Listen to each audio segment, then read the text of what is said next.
Usa-me, Senhor, por graça e misericórdia, Pai. Renuncio todos os meus pecados e digo: só o Senhor é Deus sobre a minha vida.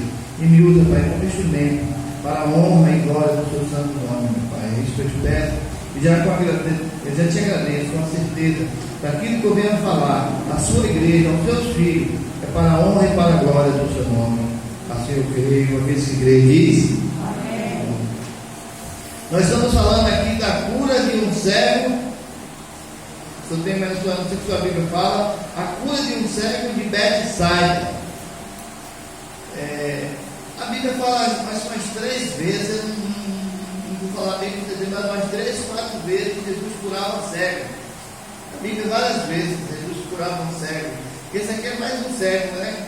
Sempre tinha um cego, tinha cego que tinha nome, tinha cego que não tinha nome. Quando você vê na Bíblia, tipo aqui, Deus gravou um nome chamado cego, você vê que eles chamam pelo apelido, porque no hábito dele, no costume dele, as pessoas que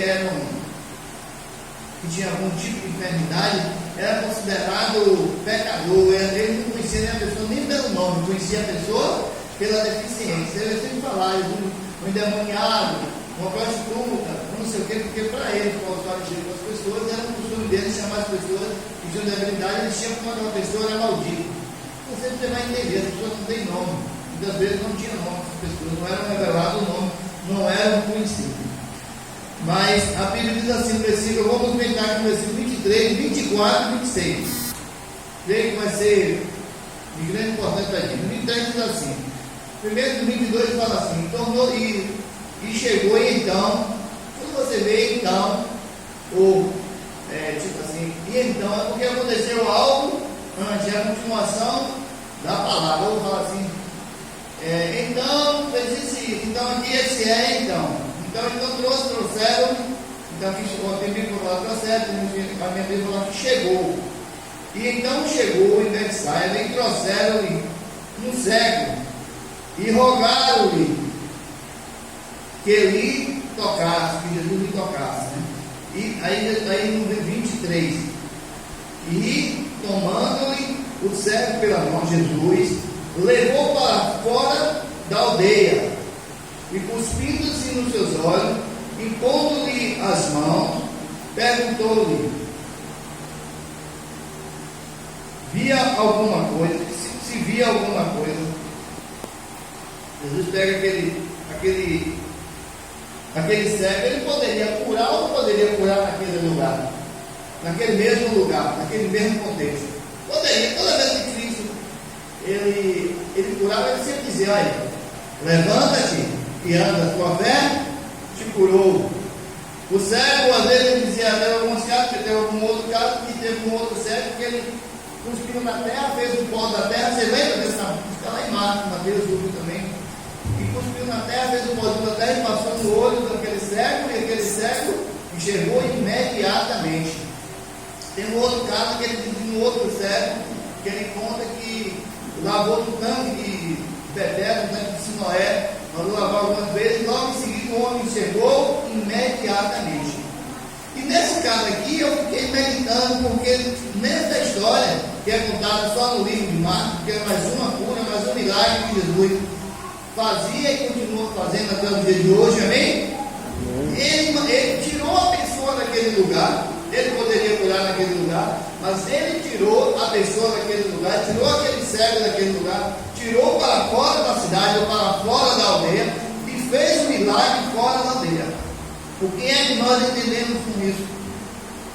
Deus muitas vezes, Cristo muitas vezes, ou na maioria das vezes, ele nos tira para ele fazer um milagre na minha e na sua vida. O que é que ele faz? Muitas vezes ele tira a gente do meio dos incrédulos. Ele precisa fazer uma cura na nossa vida, mas muitas vezes ele precisa tirar a gente do meio da incredulidade. Se você for olhar, por que nós hoje temos fé? Porque nós abandonamos o velho mundo, aquelas coisas que não agradavam a Deus, para que Deus fizesse esse milagre, que é a salvação na minha e na sua vida, amém?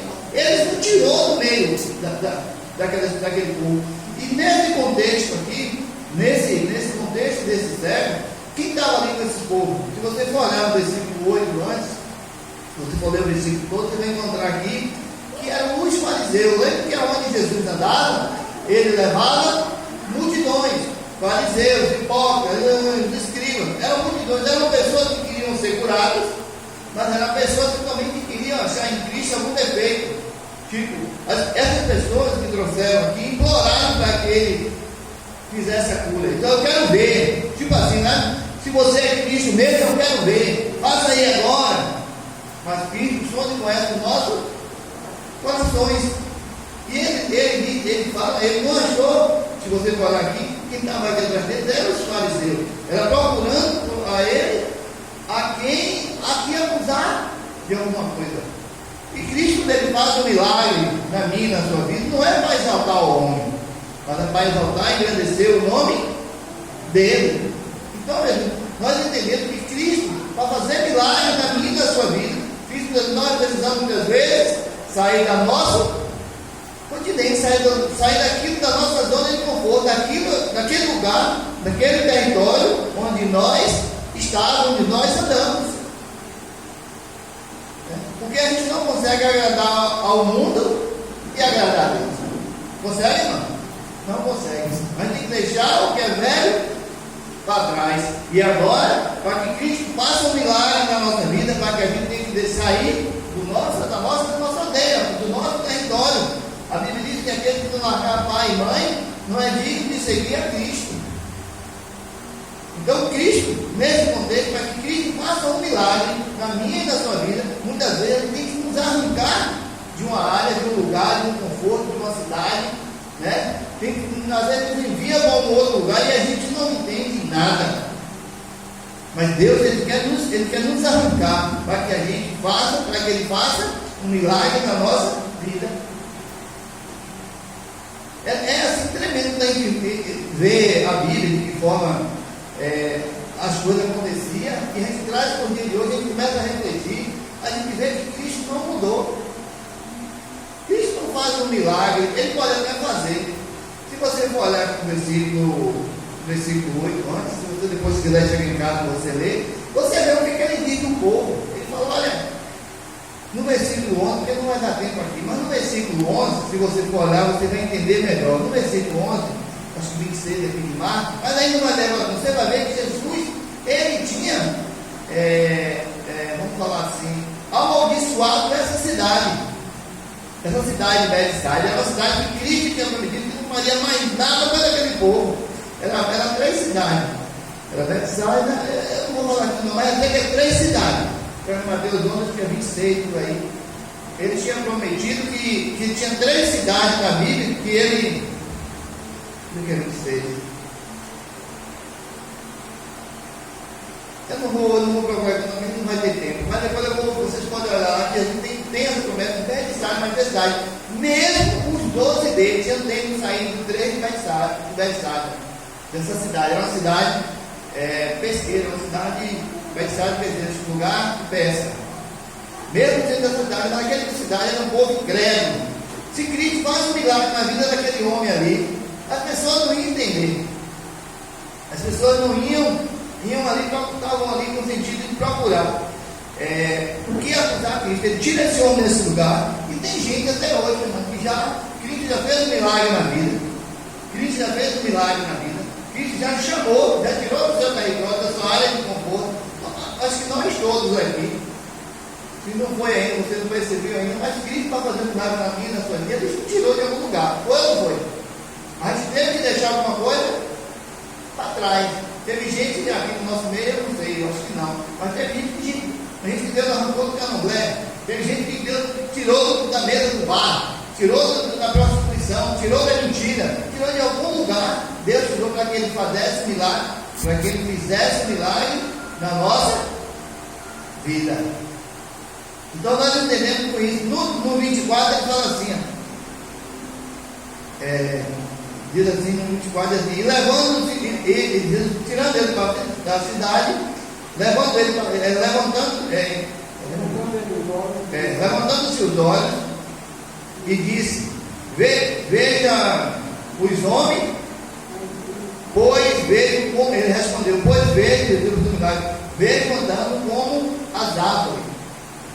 Mais uma vez a gente entende que Cristo, mais uma vez, o milagre daquele homem, além de ele tirar para fora, ele não fez o milagre de uma só vez. O milagre daquele homem foi feito parcialmente.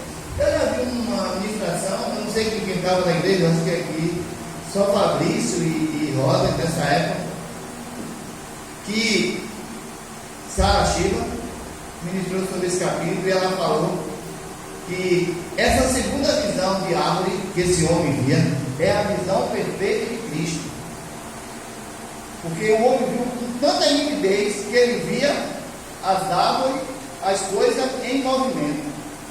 Só para que a gente entenda, a gente fala assim, essa era a visão pura, porque era a saliva, e na saliva da pessoa, não sei se você sabe, que encontra no registro DNA da pessoa, é mais do que o sangue. A saliva, então Cristo colocou saliva no olho daquele homem. E quando houve esse contato do sangue com o sangue, ali aquele homem teve uma visão perfeita. Mas aquela visão que aquele homem teve era uma visão de Deus. Só para a gente entender aqui, eu não estudei tanto, não pareço, né? Mas quem é que move a terra ou o sol? A terra. Como é que chama? Transação. Então, aquele homem. Então, a gente aqui estamos parados aos olhos humanos, né? Mas no mundo espiritual, no mundo real, no mundo físico, essas terras estão em movimento. Então a visão desse homem era uma visão mais do que perfeita quando Cristo, não era uma visão de Cristo, era uma visão perfeita, era uma visão de Deus. Ela viu, ele disse que ele viu as coisas em movimento. Os homens andavam como árvore, balançando em movimento, a terra está em movimento. Eu não sei que alguém aqui é eletricista, talvez ninguém. Duracê também sabe. Essa lâmpada aqui está acesa, não está? Você sabia que essa lâmpada aqui está apagando e acendendo? Eu não sabia disso. Essa lâmpada aqui, a energia, ela está apagando e acendendo com tanta rapidez que a gente não consegue ver que ela está apagando e acendendo. Eu não sabia disso. Um dia, esses dias do trabalho com ele me falando, ele é engenheiro elétrico, ele me falando, você sabia que uma lâmpada, ela acende e apaga, que a energia ela é contínua, porque a energia ela é contínua, essa energia aqui ela é contínua, você sabe, ela é em movimento. Só que a rapidez que ela gira é tão rápida que a gente não consegue ver que ela está apagando e acendendo com tanta nitidez, porque ela é gerada a partir de um movimento. Só para a gente entender como é a nossa visão limitada, né? Então esse homem teve uma visão de Deus, mas aquela visão para aquele homem dele, ele disse que ele vê as árvores em movimento. Então Jesus ele fez, aí no versículo 24 ele diz assim, e Jesus tornando-lhe, impondo-lhe as mãos, tornou ele a enxergar, no versículo 25, e tornou-lhe novamente, tornando-lhe as mãos nos olhos, e ele voltou a enxergar firmemente, e ficou estabelecido, e já ao longe nitidamente e ator. Tem uma versão que fala claramente, né? Ele já via claramente, ele já via perfeitamente. Deus deu aí uma outra visão.